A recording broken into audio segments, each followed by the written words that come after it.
আজকের এই ভিডিওতে আমরা কনিক চ্যাপ্টার থেকে রাজশাহী বোর্ড 2022-এ আসা একটা সিকিউ সলভ করব। তো আমাদের দৃশ্যকল্প 1 দৃশ্যকল্প 2 দেয়া আছে। ক নম্বর প্রশ্নে আমাদেরকে বলতেছে 3x² - 4y² = 12 কনিকের উৎকেন্দ্রিকতা নির্ণয় করো। তো এটা হচ্ছে আমাদের কনিকের সমীকরণটা। তো আমরা এটাকে লিখতে পারি 12 দিয়ে ভাগ করে দিলে হচ্ছে x² divided by 4 minus y² divided by 3 = আমাদের 1 হচ্ছে। তো এটা হচ্ছে আমাদের অধিবৃত্তের সমীকরণ। তো অধিবৃত্তর ক্ষেত্রে আমরা উৎকেন্দ্রিকতা জানি হচ্ছে E = √1 প্লাস ছোটটার উপর স্কোয়ার ডিভাইডেড বাই বড়টার উপর স্কোয়ার। তো আমাদের তো অন্যান্য ভিডিওগুলো যদি দেখে থাকো তাহলে আমি এটা এক্সপ্লেন করছি কেন এটা। তো এটা আমরা লিখবো না, খাতায় রাফ করব, ছোটটার উপর স্কোয়ার ডিভাইডেড বাই বড়টার উপর স্কোয়ার। তো এইটা আমাদের হচ্ছে উৎকেন্দ্রিকতা নির্ণয়ের সূত্র। সমান হবে হচ্ছে 1 প্লাস আমাদের ছোট কোনটা হবে, মানে মাইনাসের এদিকে যেটা থাকবে সেটাই আমাদের ছোট। যদি এই 3টা যদি বড় হইতো, এখানে 4-এর থেকে যদি বড় হইতো 5 বা 7 হইতো, তবুও এইটা ছোট হইতো আমাদের, কারণ এটা মাইনাসের এদিকে আছে। তো আমরা এটা সবসময় ছোট ধরবো। তো ছোটটার উপর স্কোয়ার, তো আমাদের এখানে b² দেয়াই আছে 3, তারপরে হচ্ছে আমাদের বড়টার উপর স্কোয়ার, তো 4a² করাই আছে। তো এইটাকে করলে নিচে হচ্ছে আমাদের 2 আর উপরে হচ্ছে আমাদের √7। তো এইটা হচ্ছে আমাদের উৎকেন্দ্রিকতা, এইটা হচ্ছে আমাদের অ্যান্সার। তো এখন খ নম্বর প্রশ্নে আমাদেরকে বলতেছে দৃশ্যকল্প 1-এ নিয়ামক রেখা m(z)m' এর সমীকরণ আমাদের দেয়া আছে।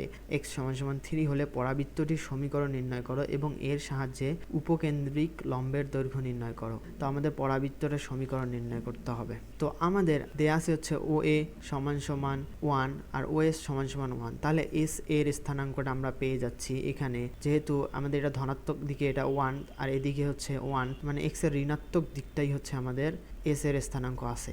তো এটা আমাদের -1, আর যেহেতু এটা x অক্ষে, তো আমাদের y = 0 হবে। তো এইটা হচ্ছে আমাদের s এর স্থানাঙ্ক। তো আমরা এখানে ভালো করে লিখি, s = আমরা লিখতে পারি হচ্ছে -1 আর এটা হচ্ছে 0। তো আমরা আর a = আমাদের হচ্ছে কত, এই যে 1,0। তো এটা হচ্ছে আমাদের s আর a। তো এখন আমাদের নিয়ামক রেখার সমীকরণ দেয়া আছে হচ্ছে x = 3, এটাকে আমরা লিখতে পারি হচ্ছে x - 3 = হচ্ছে 0। এটা হচ্ছে আমাদের নিয়ামক রেখার সমীকরণ। এখন আমরা পরাবৃত্তের উপর p = x, y যদি একটা বিন্দু হয়, তাহলে আমরা জানি কোনো কণিকের ক্ষেত্রে SP = E × PM। আমাদের SP = হচ্ছে S হচ্ছে আমাদের এই যে উপকেন্দ্র থেকে আমাদের P বিন্দুর হচ্ছে স্থানাঙ্ক। তো হবে হচ্ছে আমাদের x, এখানে মাইনাস মাইনাসে প্লাস হয়ে যাবে আমাদের +1² প্লাস y -0, তার মানে হচ্ছে আমাদের 0² তো এটাকে √ওভার করলে হচ্ছে আমাদের SP। তো আমরা ই জানি, পরাবৃত্তের ক্ষেত্রে ই জানি = হচ্ছে 1 × PM হচ্ছে আমাদের এই P থেকে হচ্ছে আমাদের এই m(z)m' এর লম্ব দূরত্ব। সরলরেখা চ্যাপ্টারে পড়ছি, সরলরেখার কোনো বিন্দু থেকে কোনো সরলরেখার উপর লম্ব দূরত্ব হচ্ছে আমরা ওই বিন্দুটা দিয়ে সিদ্ধ করে দিব। তার মানে x, y দিয়ে সিদ্ধ করলে হচ্ছে x - 3, আর এটা হচ্ছে মডুলাস করব। আর আমাদের এই সহগগুলো যেটা থাকবে x এর সহগ আর y এর সহগ, আমরা এইটাকে প্লাস করে দিব, এবার বর্গ করে প্লাস করে দিব। তো এখন এখান থেকে আমরা পাইতেছি হচ্ছে x + 1, উভয়কে বর্গ করলে হচ্ছে আমাদের হোল² প্লাস y² = আমাদের এটা হচ্ছে x - 3, এখানে হচ্ছে হোল²। তো এটাকে ভাঙায় লিখলে হচ্ছে x² + 2x + 1 + y² = হচ্ছে x² - 6x প্লাস হচ্ছে আমাদের 9। তো x² উভয় পক্ষ থেকে কেটে যাচ্ছে, আমাদের y² = হচ্ছে x গুলাকে ওদিক নিয়ে যাব, তার মানে হচ্ছে -8x + 8। তো এইটা হচ্ছে আমাদের পরাবৃত্তের সমীকরণ। তো এখন এইটাকে আমরা y² = লিখতে পারি, এখন -8 না, আমরা -8টাকে কমন নিব। আচ্ছা, x মাইনাস হচ্ছে আমাদের 1। তো এটা হচ্ছে আমাদের পরাবৃত্তের সমীকরণ। এখন আমাদেরকে যে কাজটা করতে হবে সেটা হচ্ছে উপকেন্দ্রিক লম্বের দৈর্ঘ্য নির্ণয় করতে হবে। তো উপকেন্দ্রিক লম্বের দৈর্ঘ্য = আমরা জানি হচ্ছে 4a। তো এখানে আমাদের a = হচ্ছে আমরা 4 দিয়ে ভাগ করে দিব, 4 দিয়ে ভাগ করে দিলে হচ্ছে আমাদের -2। তাহলে আমাদের a = যেহেতু -2, আমরা এর মানটা এখানে বসাই দিলে আমাদের হচ্ছে 4 × -2, এটা হচ্ছে আমাদের মডুলাস, তার মানে হচ্ছে আমাদের 8। এটা হচ্ছে আমাদের উপকেন্দ্রিক লম্বের দৈর্ঘ্য, এটা হচ্ছে আমাদের অ্যান্সার। তারপরে গ নম্বর প্রশ্নে আমাদেরকে বলতেছে দৃশ্যকল্প 2-এ বর্ণিত উপবৃত্তের উপকেন্দ্র S এর স্থানাঙ্ক আমাদের 0,4 দেয়া আছে।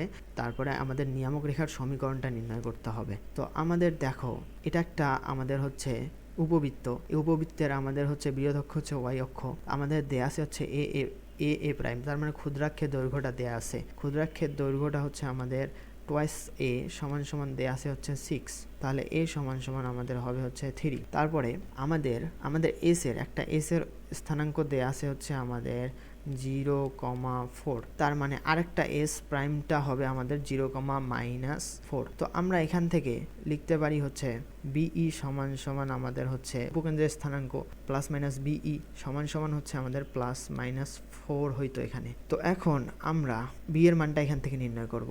তো আমরা বি ইন্টু ওয়ানটাকে ইটাকে লিখতে পারি হচ্ছে উপবৃত্তের ক্ষেত্রে 1 মাইনাস ছোটটার উপর স্কোয়ার, তার মানে হচ্ছে আমাদের ছোট কোনটা, ছোট হচ্ছে A square divided by B square সমান সমান হচ্ছে আমাদের 4। তো উভয় পক্ষকে স্কোয়ার করলে হচ্ছে আমাদের, আর নিচে হচ্ছে আমাদের বি স্কোয়ার মাইনাস এ স্কোয়ার সমান সমান হচ্ছে আমাদের এখানে 16। তো এখন এখান থেকে বি স্কোয়ার মানটা আমরা বের করবো, বি স্কোয়ার কেটে যাচ্ছে, তার মানে হচ্ছে বি স্কোয়ার মাইনাস এ স্কোয়ার সমান সমান হচ্ছে আমাদের 16। তো বি স্কোয়ার মাইনাস এ স্কোয়ার আমাদের সমান সমান 16, তারপরে আমাদের হচ্ছে এখন আমরা বি স্কোয়ারটা এদিকে রাখবো আর এ স্কোয়ারটাকে ওদিক পাঠাই দেবো, মানে 16 প্লাস হচ্ছে আমাদের এ স্কোয়ার হচ্ছে 9, তো 25, এটা হচ্ছে আমাদের 25। তো এখান থেকে আমরা বিটা পেয়ে গেলাম হচ্ছে আমাদের 5। তো এখন আমরা এ জানি, বি জানি, তো আমাদের ওয়াই অক্ষ যদি বৃহদক্ষ হয় তখন আমরা উপবৃত্তের নিয়ামক রেখার সমীকরণটা জানি হচ্ছে ওয়াই সমান সমান প্লাস মাইনাস বিই। তো এখন আমরা বি এর মানটা জানি হচ্ছে 5, আমরা ই এর মানটা, তো ই এর মানটা আমরা নির্ণয় করি না, ই এর মানটা আমরা নির্ণয় করব সমান সমান হচ্ছে আমাদের এই যে 1 মাইনাস এখানে A square divided by B square. তো আমাদের সমান সমান হচ্ছে আমাদের √1 মাইনাস এ স্কোয়ার হচ্ছে আমাদের 9 ডিভাইডেড বাই নিচে হচ্ছে আমাদের 25। তো নিচে হচ্ছে আমাদের 5 আর উপরে 25, এদিকে যায় 9 থেকে, তার মানে হচ্ছে 16কে √ওভার করলে হচ্ছে আমাদের 4 ডিভাইডেড বাই 5। তো এখন ই সমান সমান এখানে বসাই দিব 4 ডিভাইডেড বাই 5, আর এখানে প্লাস মাইনাস ওয়াই সমান সমান আমাদের এইটা। তো ওয়াই সমান সমান আমরা এখন লিখতে পারি হচ্ছে প্লাস মাইনাস 5টা উপরে যাবে 25 ডিভাইডেড বাই 4, তো 4y এই প্লাস মাইনাসটা এদিকে যদি আনি +-25 ইকুয়াল টু হচ্ছে আমাদের 0। এইটাই হচ্ছে আমাদের নিয়ামক রেখার সমীকরণ, এইটা হচ্ছে আমাদের অ্যান্সার। তো আশা করি ম্যাথটা সবাই ভালোভাবে এনজয় করেছো। তো সবাইকে আসসালামু আলাইকুম রহমতুল্লাহ।